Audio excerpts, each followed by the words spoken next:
Well, it was a long, long time ago. I was waitressing at a restaurant about a half a mile down from where he worked, and he came in one night, and I told the lady that I was racist, I'm going to marry that man, before I even talked to him or anything. So I ushered him to my section, and you know, you always hear a way to a man's heart is through his belly. So he had like an endless supply of French fries and biscuits, depending on what time of the day he would come in. And one night I just slipped in my number and said I get off at midnight, and whether he showed, and he showed up, and he showed up. We had a ranch out in Rock Springs, and we had horses, and so we had them all tied up against the fence to start doing that. Well, one of the horses got spooked and just beat the fool out of him. And, you know, didn't break anything or anything, but we had just noticed over time his bruises weren't healing. He just got real tired, and so we took him to our family doctor, who ran just the regular test and did some blood work on him. And the very next morning at 6:30 in the morning, our doctor called us personally on the phone and said, I've made an appointment with an oncologist for you today at 9 o'clock. That's how we found out. But you know, he had a fall. What kind of led up is he had the last fall he had was it was a bad fall. Right. And that's when I really noticed, I sensed that he was giving up. I mean, I sensed the fight was kind of not there anymore. And he got to where he couldn't walk, had him in a wheelchair, was kind of wheeling him around. And then I had him out here one day, and he says, I think I want to go lay down. Which was unusual for him. And he just never got out of bed after that.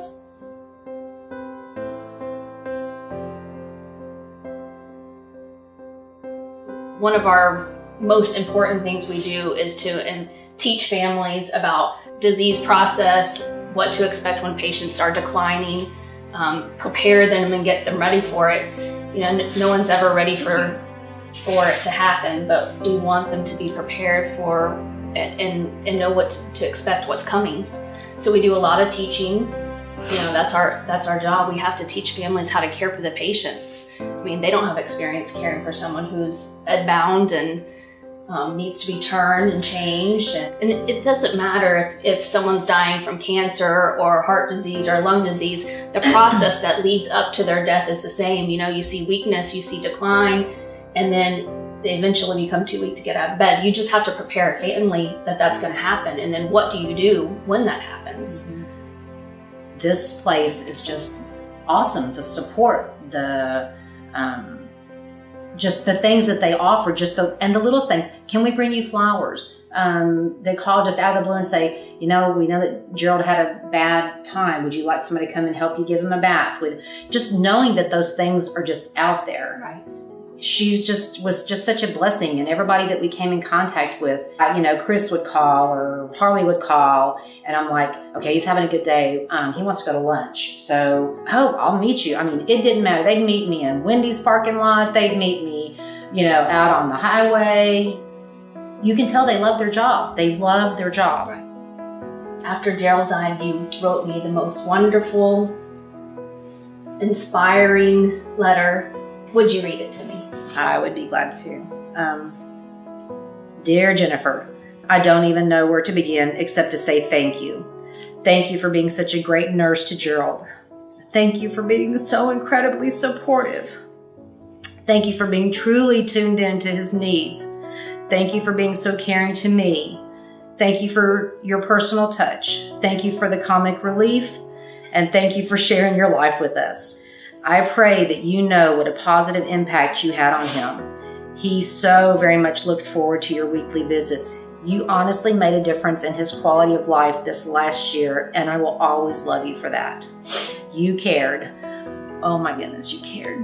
I only hope and pray the families recognize what a gift from God they have in you being their loved one's nurse through hospice. Lord knows we need more like you. And much love and hugs to the most wonderful nurse that I've ever had the pleasure of knowing. Take care, Jennifer, and thank you. Marquette and Kelsey.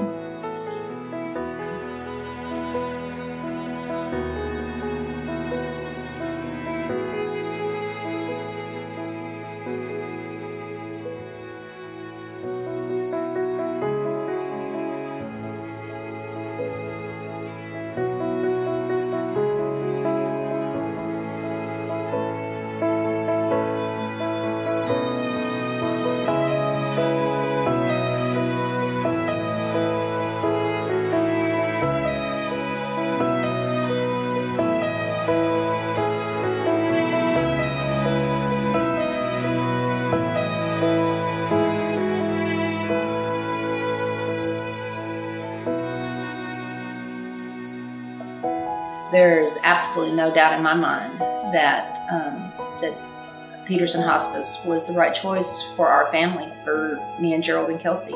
Right. And you and Peterson Hospice just made the experience for us so positive and made this time in our life, as wrenching as it was, as good as it could be. Right. And I love you for that. I love you too.